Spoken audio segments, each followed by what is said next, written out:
we are, and we'll give our team an opportunity to introduce themselves as well. So actually, why don't we start there, and then I'll go into the overview, and then we'll get started with the interview. And you'll have a chance to start off with a 5-minute, or I'm sorry, you'll have a chance to start off with your statement, and then we'll go into the questions. Kiana, do you want to start us off, my dear? Yes, ma'am. Hi, Senator Warren, and B2F community. I'm Kiana Gregory, our political director, and my pronouns are she and her. Excellent. We also have Dallas on the line, who is our guru of everything technology. Dallas, thank you so much for helping us. Do you want to introduce yourself real quick? Yeah, absolutely. My name is Dallas. I use they, them pronouns, and I'm so proud to be the digital organizer here at Black to the Future, to the Action Fund. Excellent. And I'm Alicia Garza. Senator, it's great to see you again. And I am the principal at the Black to the Future Action Fund. So a lot of what we do at the Action Fund is we work to make Black communities powerful in politics. And we believe that there are complex challenges that face Black communities, and the solutions to those challenges require innovation and experimentation. But more than anything else, the solutions to those challenges require Black political power. And so our work at the Action Fund is really geared around building power for Black communities so that we can, in politics, so that we can be powerful in every other aspect of our lives. The Action Fund is doing its very first presidential endorsement this year. And there's a lot at stake. So we're really interested and excited to hear your litany of plans for how to make Black communities powerful in politics and in every other aspect of our lives. I will also say that usually the work that we do at the Action Fund is that we invest in Black candidates with a progressive vision for how to improve the lives of Black communities. That is not possible for us to do in this presidential cycle. And so we are really looking for a candidate who has a progressive vision for how to improve the lives of our families and ourselves and the people that we love so that America can really thrive. So with that, we want to turn it over to you, and we'll tell our viewers that Senator Warren is here with a lot of spirit and grace and has almost lost her voice. And so lean in if you can't hear, and let us know if there's anything you want to clarify, because we will be able to do that. And with that, I will turn it over to Senator Warren. Thank you, Alicia. I so appreciate it, and so appreciate the chance to be here. You know, for me, this election and all elections, it's about power. It's about who has it, who doesn't have it, and how we're going to make some real changes in this country. I have watched decade by decade, year by year, as a handful of people with money have figured out that they can shape our government to better suit themselves and to leave more and more people behind. The core of that is corruption. And a huge part of the intersection of that is about people who have less power. It's about racism. It's about sexism. It's about homophobia. They all connect here. But racism is a huge, huge part of this. So for me, a big part of why I am in this race is that I want to break up the kind of power structure that's there now. A government that works for those who have money, a government that works for giant corporations. I want this to be a government that works for more people. Now, I think it's time in America that we have to acknowledge we can't do that by simply pretending to be race blind, writing a bunch of laws and saying, oh, everything's good now, right? So I think of it this way. For most of our history, there's been active, legally enforced discrimination against African Americans. And when the civil rights laws in 1960s, the mid-1960s were passed, it began a little bit to level that playing field, but did it by simply saying, okay, now we're all good, right? Everybody has equal access to a job. Everybody has equal access to education. The answer is no, we're not okay. And the consequences of long-term enforced discrimination of Jim Crow laws are still felt today. They're felt in the black-white wealth gap. They're felt in climate racism. They're felt throughout the economy and throughout the society. They're felt in policing, in the rise of white supremacy. So the approach I want to use is to say it's time to be more racially conscious, more racially deliberate. So when we talk about housing plans, when we talk about education plans, when we talk about climate plans, that we talk in general terms, but we also stop and ask the racial questions about how communities of color have been more affected, disproportionately affected, affected differently. And that we ask that question in other ways, because again, it goes back to the power equation about a group in our country that is enormously powerful and becoming more powerful by the day, and how we change that, because we still have our voices, we still have our votes, and that means in 2020 we truly have a chance to turn this around. I'm here today because I want to be a partner with you in turning that around. Thank you, Senator Warren. Thank you, Alicia. Thank you. Senator Warren, for the first question, I'm curious to hear more about your core values and vision, specifically your agenda for Black Americans. You know, now that you've had an opportunity to look at our 6 core policy issues as laid out in the questionnaire, I'm wondering where you see alignment and differences between the two, and if there's anything sort of, I guess I'm wondering about similarities and differences, and if there's anything you would encourage us to look at differently based on your experiences and the conversations you've been having with Black communities around the country. So one of the best parts of this campaign has been the opportunity to get out and listen, to hear from people how they experience their lives. And I'll give you a couple of very quick examples on this. On the environmental justice question, it's easy to look at kind of overall where things lie and understand that there's just no doubt toxic waste dumps were located next to communities of color. Polluting factories were located in communities of color. The consequence has been a disaster for the health of children, asthma rates for African American children. It's hard on seniors whose health is compromised, and it destroys property values. Who wants to move to an area that smells bad? Who wants to move to an area where you can't breathe the air, can't drink the water? So when I have gone to communities that have been under this kind of onslaught, one of the things that people told me about is they said they get out, they organize their community, and they fight back. So when a new factory is coming in or there's a rail line that's going through, they get organized. And what the statutes say, the ordinances say that are supposed to protect them, is in effect, it measures the problem as if it's only that one factory that's anywhere in the area. And they make the point that in communities of color, they face the consequences of multiple factories, of multiple pollutants, of multiple sources of problems. And so that means the laws haven't been written to acknowledge the reality of these communities that are struggling with this problem. That to me is a reminder. It's very specific, obviously, about the importance of climate justice, but it's a reminder of getting the right people at the table for decision making.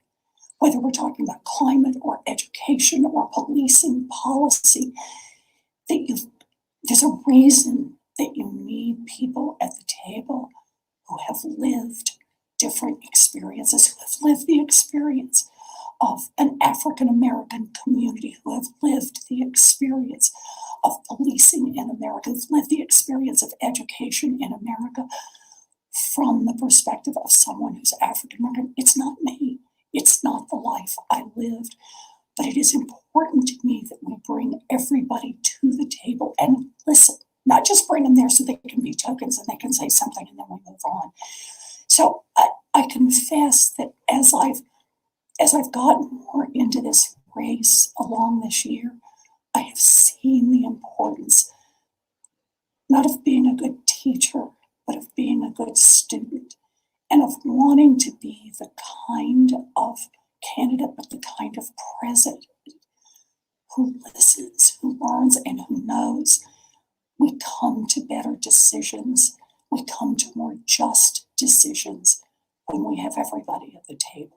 That for me is a core principle. And I know it's reflected in your work, but it's one I really wanted to highlight. Thank you for that, Senator. So quickly, we're joined by another member of our team. Nife, do you want to go ahead and introduce yourself quickly? Hey, Senator Warren. My name is Nifemi Olufasoye. I am the organizing director with Black Futures Lab and Black to the Future Action Fund. Excellent. Thanks for joining us. It's good to see you. Nice to meet you as well. So, Senator, our next question has to do with your policy background and policy experience. And so if you could talk with us a little bit about what you think is the most significant policy that you have passed in your career that has positively impacted Black communities. I got it. Wonderful. You might have a plan for that. I don't know. No, you want one that I've already done. Yes, ma'am. Yes, ma'am. So think of it this way. For decades, America supported the purchase of housing for white families and discriminated against the purchase of housing for Black families. It was called redlining. And it created a Black-white wealth gap in America that persists even to today. In 1965, that legal discrimination was outlawed through the civil rights laws. And African Americans started buying homes at higher rates. So the Black-white wealth gap began to close. Then in the late 1990s, giant banks looked over at communities of color and said, wow, there's some wealth building up in those communities. What could we do to tap into that? And the answer was, go around and sell them really terrible mortgages. And they targeted communities of color. And this is not, this isn't a rumor. They ultimately got sued for this, but long after they had destroyed these communities. So they targeted communities of color for the worst of the worst mortgages.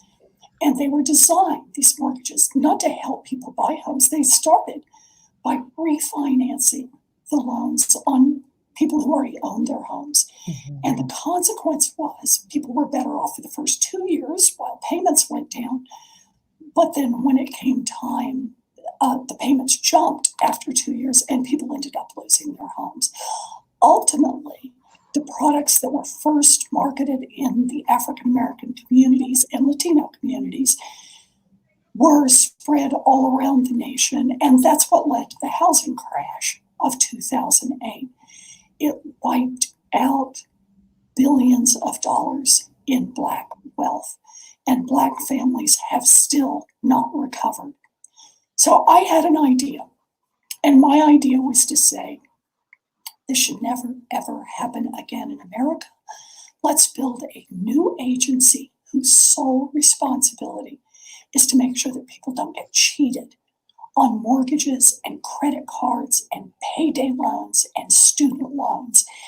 And it was from this example from the Black community that I was really intent on this. Now, I wasn't in elected office. I was still a professor. But the crash had happened. President Obama was now president. And I went out and just basically knocked on doors in Congress. I talked to anybody who would talk to me and pitched them this idea for the agency. And people said two things to me. First, That's a great idea, actually. You could actually make a difference with an agency like that. And second, don't even try, because you'll be up against Wall Street, you'll be up against the big banks, you will never get this done. But President Obama believed in it, and I believed in it. I fought for it, he fought for it. We got a lot of other folks in, unions came in, NAACP joined us, Consumers Union joined us, AARP joined us, and ultimately, President Obama was able to sign that agency into law in 2010. That agency has built into it, as a matter of statute, anti-discrimination office that is there specifically to enforce the laws against discriminating against communities of color, but also to be there to police what's going on. This has made a difference. That agency has already forced the banks to return more than $12 billion directly to people they cheated. I don't have racial breakdown, but I will tell you this. They cheated a lot of Black families, and they've written a lot of checks to have to pay this back. That's a real difference. And it's a difference going forward for people who want to get a home mortgage, who want to borrow on a credit card, who want to get a student loan, to try to put some basic curbs in this in the credit market, so you don't get cheated, you don't get discriminated against just because you're Black. Thank you, Senator. Thank you.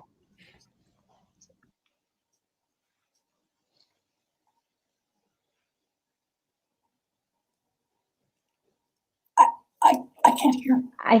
He's Yeah. Oh, can you hear me now? Now I can hear you. Good. Okay. Okay, perfect. Please share your top political and policy priorities for the first 100 days in office and describe in detail how they will impact the Black community. Okay, so first 100 days, I think of it this way. I think of it as how you build the right team. And I'm just going to be blunt, how you get the Trump people out of there as quick as possible. We can't afford to keep the political appointees around from the Trump administration. Typically, the previous administration stays for a while. I've got a whole plan, you won't be surprised by then, to get those people moved out quickly and to build our team quickly so that we are ready with our nominees. We are ready to go. I'm ready with my cabinet. And that means a team that is diverse in the ways America is diverse. It is a team of men and women. It is a team of African Americans and whites and Latinx. It is a team of gay and straight and trans and everyone. This is the whole point. We need people at the table who represent, who are there from different backgrounds, different perspectives, but who are committed to an America that's going to work, not just for the big corporations, not just for the big donors. It's going to work for everyone. So a team of fighters. So I think that's the first thing I've got to do. Second thing is I will do everything a president can do. I love saying this, all by herself. And that means, for example, jumping out there right from the beginning on climate. We need to be back in the Paris Climate Accord, of course, but I'm going to put a moratorium in place on the first day that says no more drilling, no more new mining on any of our federal lands, no more offshore drilling. That'll help us on the climate front. On the first day, I want to put in place executive orders about federal contracting. Here's one you may like a lot, that 1 in every 4 Americans works for a company that has some federal contracts. And the president, the administration, decides what the terms are by which those companies get to bid on those federal contracts. What I'm going to do is I'm going to put it in place that we raise the minimum wage for all federal contractors. If you want to do a federal contract, you've got to be paying $15 an hour. And if you want to do a federal contract, you've got to be reporting the data on who you're hiring in terms of race and gender and what you're paying. You know, we've held on to this notion that everybody's being paid the same. That's what the law is, but no enforcement devices around this. I'm going to use the power of federal contracting to make sure that we are truly headed in the direction of equal pay for equal work. And that means men and women. It means Black and white.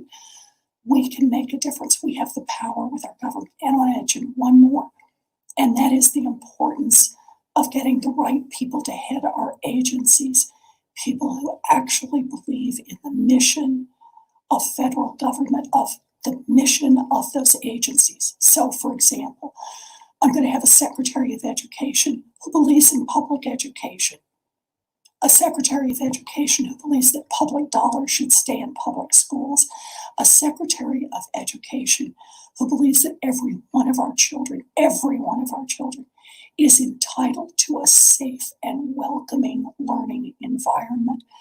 Betsy DeVos need not apply for this. I've already committed that my Secretary of Education will be someone who has taught in public school and truly brings that perspective to the job. So I want to do this all the way through the agencies. I want someone at the head of the Environmental Protection Agency who believes in environmental justice and who understands the nature of the problem and how the EPA, who's in charge of the regulations around environmental issues, can bring in more people and make this work.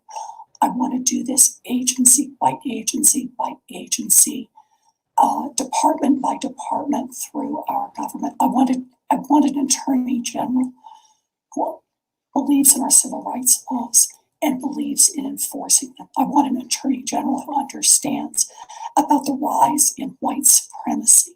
I want an attorney general who wants to lead on policing issues and who wants to enforce our civil rights laws. There's a lot we will do with Congress. I have great ideas for things I want to do there. Lots of plans. Let's talk about the two-sale wealth tax. Let's talk about the anti-corruption plan. But understand this, there is so much that a president can do all by herself if she is determined to do it and she brings in the right team to get it done. And that's my promise to you. That's what I'll do. Thank you, Senator. We have appreciated so much hearing about your policies and plans. If I could, I'd like to shift the conversation a bit to talking about governance. Here at Black to the Future Action Fund, we believe that how one governs is equally as important as the policies they espouse. I'm hoping that you can tell us a little bit more about your political philosophy and approach to governance by and for the people. And we'd love if you could share an example of your current work to bring Black communities into the decision-making process and the influence embedding of policy. Good. So I've probably already said much of this, but I'll try to pull it together here. I believe that racism lies at the heart of much of the inequality in America and much of the power inequality in America. And that it is something we cannot sit and paper over any longer. We have to be direct and deliberate and acknowledge what's there and be willing to tackle it head on. As you've heard me say, my whole philosophy of governing is to bring people into the decision-making process. But the second part of it is to be held accountable. I want to be held accountable. I want to learn because I want to do better. So let me give you an example. Forgive me. Black farmers. I was working on an agricultural plan. I thought I had the right people in the room to talk about it. We put it together, and it very much took the position of the Department of Agriculture. There were a lot of places I understood about the influence of big ag and how we needed to fight back against that, but I thought that was the heart of it. And then a group of Black farmers got in touch with me on their own initiative, and I'm grateful for that. And they explained to me about how the Department of Agriculture had really been a source of problems for them in the loss of their land and in the loss of being able to farm and have economically viable farms. And as we worked through it, I saw that they were right, and we adjusted our plans accordingly. And I'm grateful for that. I'm grateful for the feedback. If I get something wrong, I want to hear about it because I want to fix it. I want to learn from it because I think that's the best way our government works. And it's the importance of building the team in the first place. But you're going to have a great team. If you're not going to listen, you won't get the right results. And for me, it's not just talking about this. That's not why I'm here. I'm here because I want to see real change. I want to see real results. So that's at least one example of my adjusting to the feedback, because I think that's an important part of governing. It's the kind of president I want to be. Thank you, Senator. We appreciate that. So now I want to get into some issue-specific questions. And at the Black to the Future Action Fund, we believe in ending the use of incarceration to solve problems. And specifically, we believe in ending the use of incarceration to the challenges that exist around migration. As you know, there is where families from all over and our use of incarceration. Can you tell us a little bit about what immigration-related executive actions we could expect from you and your administration in your first 100 days in office if you become president? Yes. So let me just start by saying I will end for-profit detention centers, and I will also end for-profit prisons. I don't believe anybody ought to be able to make money off locking people up, period. So that, I just want to make sure we're there on that one. Here's what you could see from me on immigration. I start with a statement of my values. Immigration does not make our country weaker, it makes our country stronger. I will have a Secretary of Homeland Security who shares that view with me. That's the person I want. And what that will mean is that we need to expand legal immigration. I want to see a pathway to citizenship, not just for the dreamers, but for everyone who is here to stay. 11 million estimated undocumented people. I've talked to too many mixed status families and seen what that means. We are a country that should keep families together, and we are a country that should prioritize letting families stay together. I will also end this crisis at the border. Understand, this crisis is Trump-made. When he cut aid to Central America, it destabilized governments there. It put more people in fear of their lives from the gangs. More people understood they had no future. When we first received word that it just began to leak out that the Trump administration was separating children from their families at the border, remember that's been almost 2 years ago now, I went down to McAllen, Texas immediately. I went to one of these detention centers. I saw the cages of children, cages of little girls, cages of little boys, a cage of nursing mothers. I spoke with these mothers, and I still remember one who told me she'd given a drink of water to a police officer. And the next day, the word came back that the gangs believed she was working with the police. She knew what that meant. It meant that she and her child would be killed. So she wrapped up her little baby and ran for our border. We can help in Central America by helping stabilize the government and the economy. We can bring our allies in to do that. The other half of that, though, is when someone arrives at our border as a refugee or seeking asylum, they are treated with dignity and respect, that we do not try to punish people for already having lived lives that put them at risk. That is not the policy I will follow. I'm going to put in place a moratorium on deportations. I want to review all of the deportations that are pending at the moment that I become president.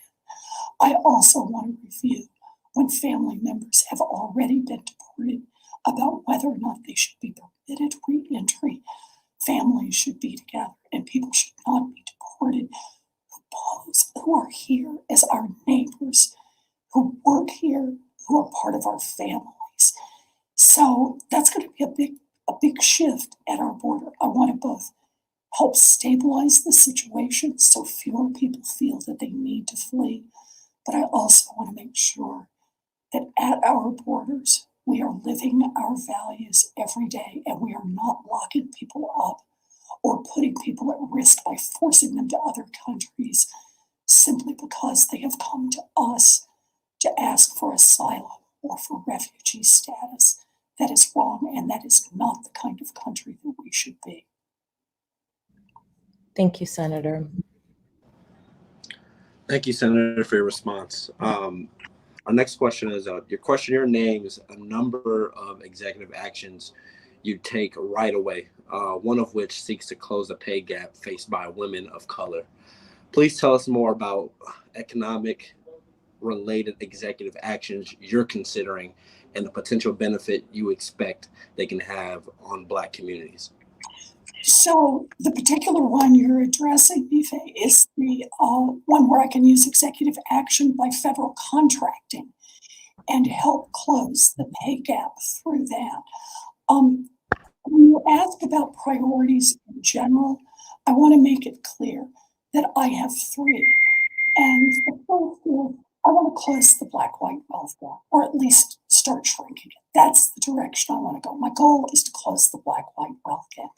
The second is to make a priority out of attacking the rise in white supremacy that puts African Americans, all people of color, at great risk. And the third, as we've already talked about in various connections, is to end environmental racism, that we need true environmental justice. I want to use all of the tools in a president's toolbox to be able to do those things. I'll do everything I can on the first day in all three categories. I think I've described one in each one of these.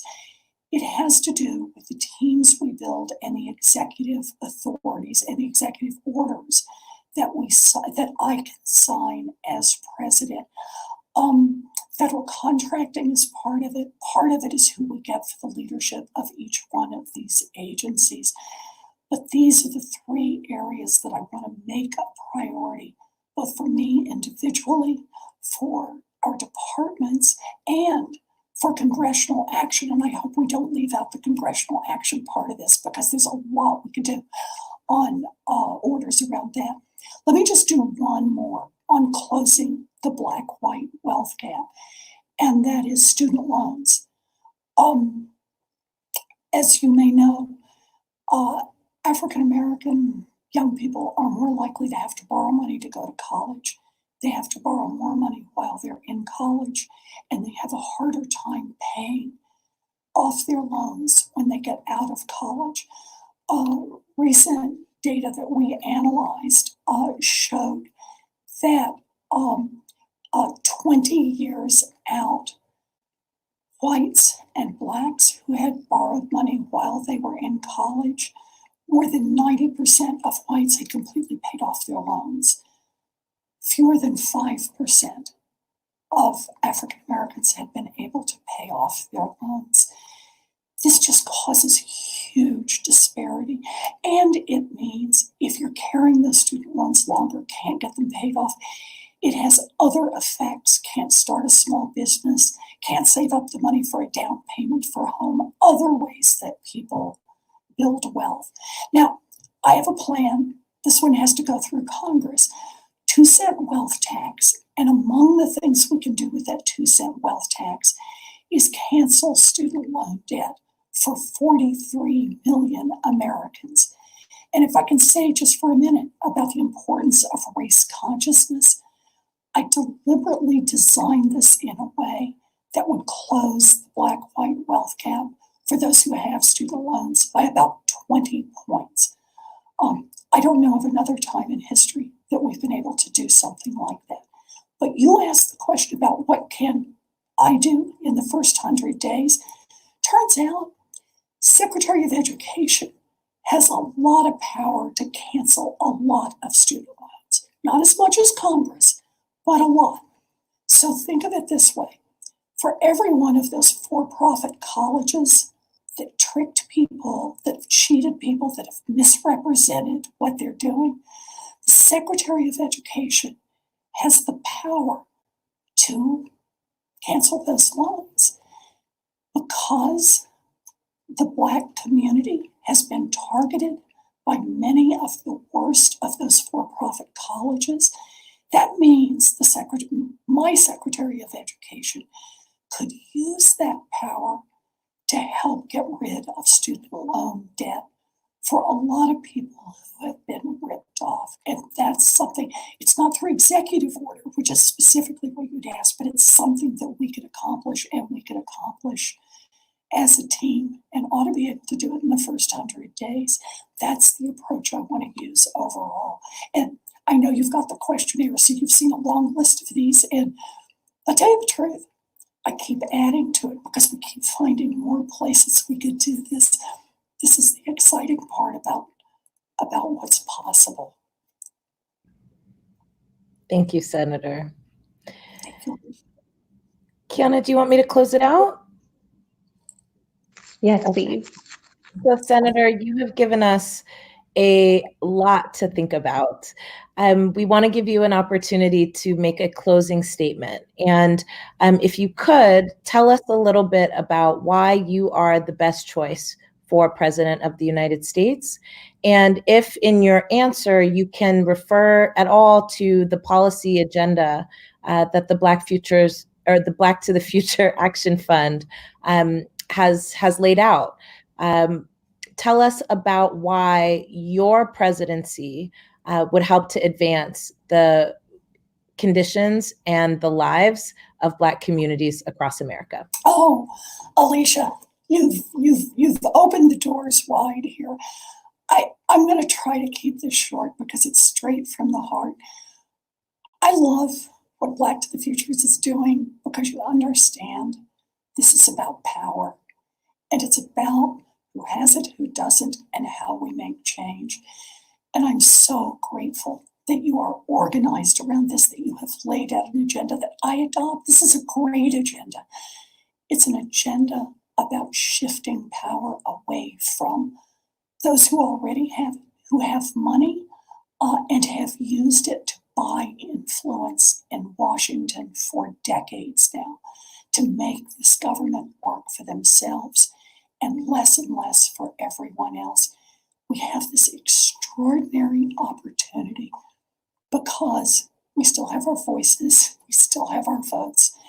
We have this extraordinary opportunity not to nibble around the edge of change, not to think small, not to just pull one little promise here and one little piece over there, to make the kind of structural change, the kind that closes the black-white wealth gap, the kind that says white supremacy has no place in this country and we will fight it as domestic terrorism that threatens the fabric of our country every bit as much as foreign terrorism does, and that we will fight for environmental justice, that we will recognize past wrongs, and we will make a commitment to make change, to put real resources behind that.